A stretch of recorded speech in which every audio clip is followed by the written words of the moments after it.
Hello guys and welcome to my channel. In this video we'll be replacing Dodge Durango 2011 Up or Grand Cherokee. It's the same platform. We'll be replacing front brake pads and also front rotors. If you're experiencing vibration or pulsing on the brakes when you press the brakes when you're coming to a stop, it's time to get your rotors replaced. It's really easy to do, pretty much anyone can do it. Watch this video and I'll show you how.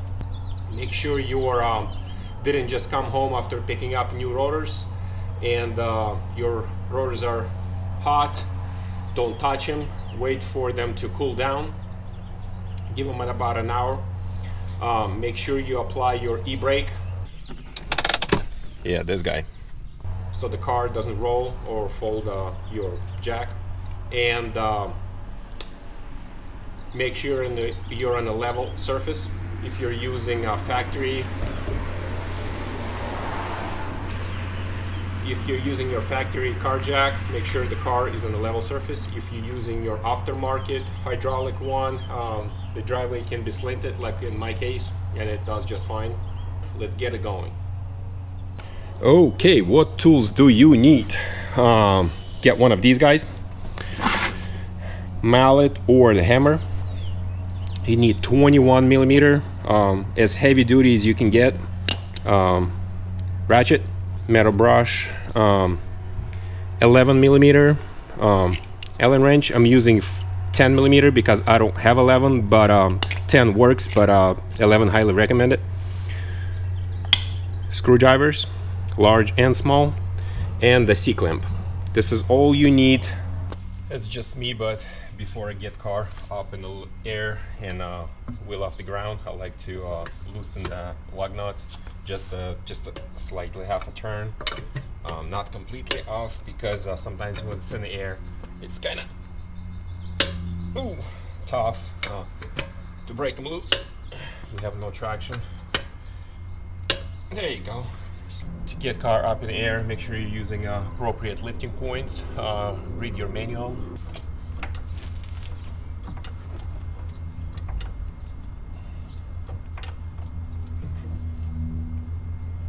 There you go. And now we can take the wheel off. Put away your lug nuts somewhere safe. I like to put them right next to the jack so you don't lose them. Hey guys, sorry, my neighbor decided to work on his lawn and gonna be trimming it for a while, so sorry for the noise, but as long as you can hear me, we're okay. So before you start working on the brakes, if you're replacing your rotors, they come in two flavors: the 330 millimeter and 350 millimeter. The 330 is a standard. This is a limited edition. And 350 are for the cars with either towing package or performance package. The AutoZone I bought the rotors from, they can't tell you if your car has either or. The only way to find out is either buy it, get the rotor, flip it backwards, put it in. Yep, it's about right size, then it works. The other ones are a lot bigger. Or you can call your dealer, give them VIN number, and by VIN number they'll look it up, your exact model of your car, and tell you which rotors you need. So that's that. All right, to start taking pads off, you need to remove little cap right here. That's right there. Put your 11 mil Allen wrench in there and just twist it. It's not super tight, and just undo that off right there, and same thing for you guys right there. See? Easy. And take them out all the way. All right, and the bolts do come out right here, you see. You pull them out right here just to give yourself enough clearance. Same thing on the bottom. Pull this guy out. Now you need to remove this clip that's holding your caliper. Get him out like that. Maybe use a smaller one in your case, but I mean, it works for me. And then you can just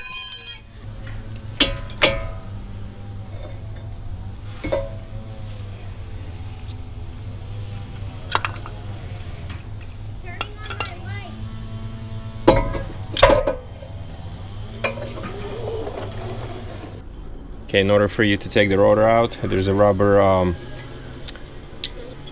this guy right here. Carefully take it out, don't rip it.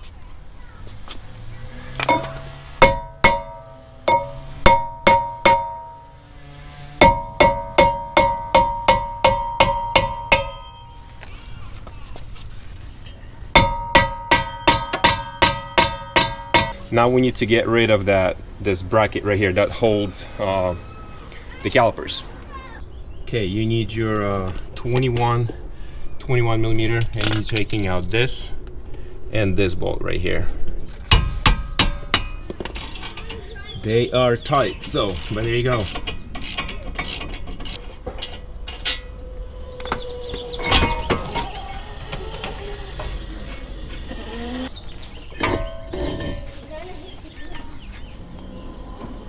Okay, now you need one of these guys. You need to clean this surface right here, because you can feel all this build up and rust right there. If you don't put your rotors, and rotors doesn't sit on it just right and nice and flat, it's gonna be crooked and it's gonna vibrate, and you're gonna have some issues. You don't need to polish it off to insanity, but you know, get a little bit of grease off. There you go.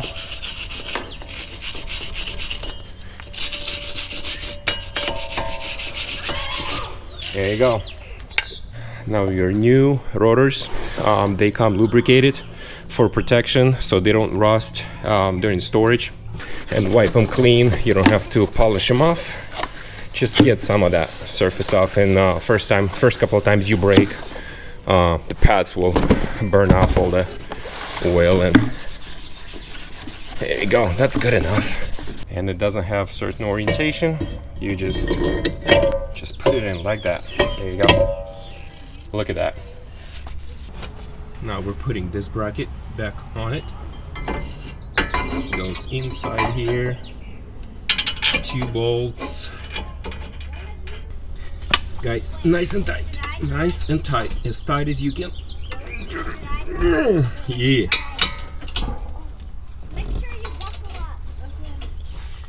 Okay, now let's work on the caliper. Okay, before you start installing your pads, I take the old one and take matching new one. I line them up, and I just wanted to make sure they look the same. So as you drive around, these calipers right here, they come out, they go in and out.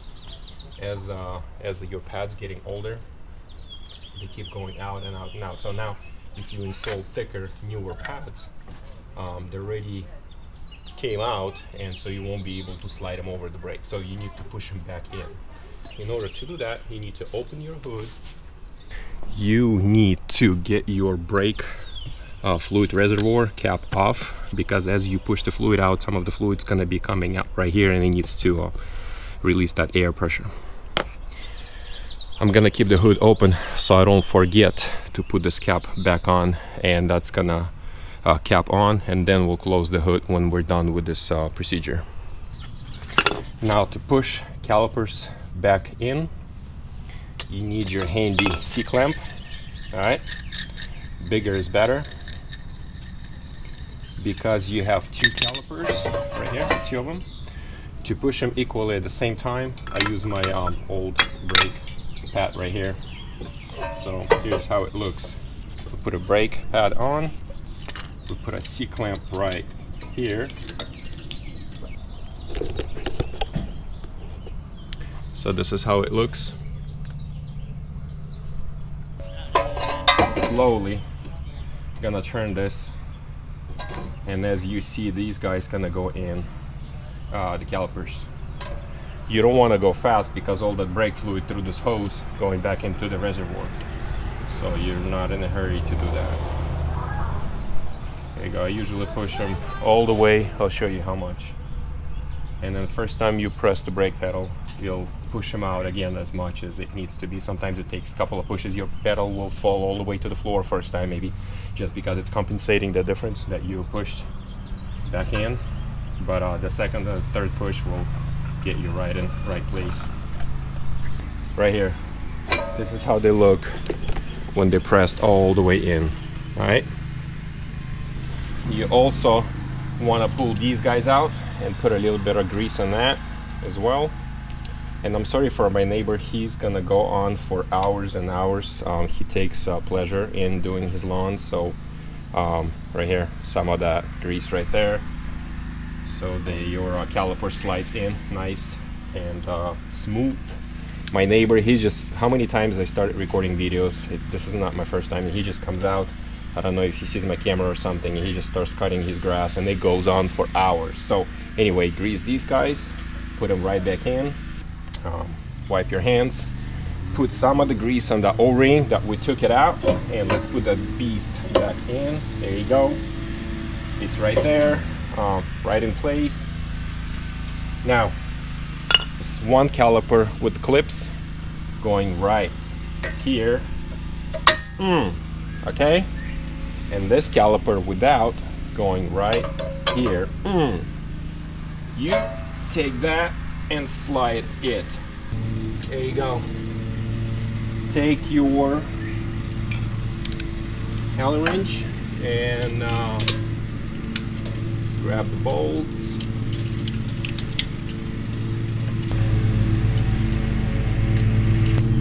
Crank it. That's it.